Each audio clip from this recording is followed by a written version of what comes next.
Thank you, Mr. Chairman, and thank you, Admiral, for your professionalism. Let's see if we can do the first question on bulk collection, this matter of collecting all the millions of phone records on law-abiding people with just a yes or no answer, because I know Senator Feinstein got into some of the questions with respect to implementation. And I have heard you comment on this, but I'd like to see if we could do this on the record. Do you expect that ending bulk collection is going to significantly reduce your operational capabilities? Yes. In what way? Right now, bulk collection gives us the ability to generate insights. We call it discovery. Gives us the ability to generate insights as to what's going on out there. I'd also encourage the panel, as well as the committee, as well as the nation, to review the National Academy of Sciences review, in which they were specifically asked, is there an alternative to bulk collection? Is there software or other things that we could develop that could potentially replace NSA's current approach to bulk collection? And that independent, impartial, scientifically founded body came back and said, no, under the current structure, there is no real replacement. And that bulk collection, as used by NSA, generates value. Well, as you know, the President's Advisory Committee disagreed with you. They had an independent group appointed, and they said, and I believe it's at page 104 of their testimony, that there was no value to bulk collection that could not be obtained through conventional means, and it's specifically cited. Let me ask you about encryption, because in my view, this is a problem largely created by your predecessors, General Hayden and General Alexander, specifically. I believe they overreached with bulk collection that undermined the confidence of consumers, and the companies responded because they were concerned about the status of their products with strong encryption.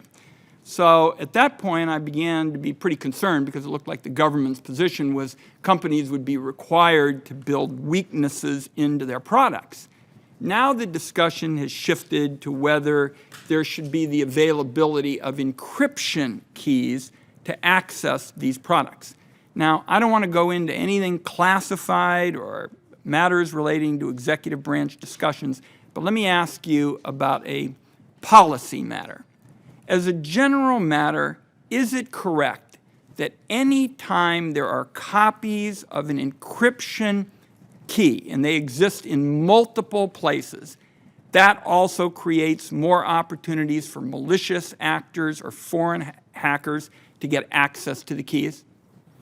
Again, it depends on the circumstances, but if you want to paint it very broadly like that for a yes and no, then I would probably say yes. Okay, I'll quit while I'm ahead.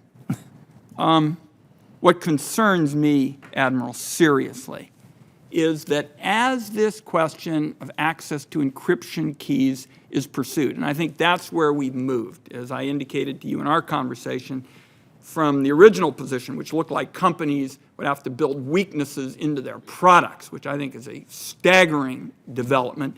It seems now it has shifted with Ms. Yates's comments and others to this question of availability of keys. You've just told me, as a general proposition, when there are multiple keys, and there will be multiple keys, that creates more opportunities for malicious actors or foreign hackers.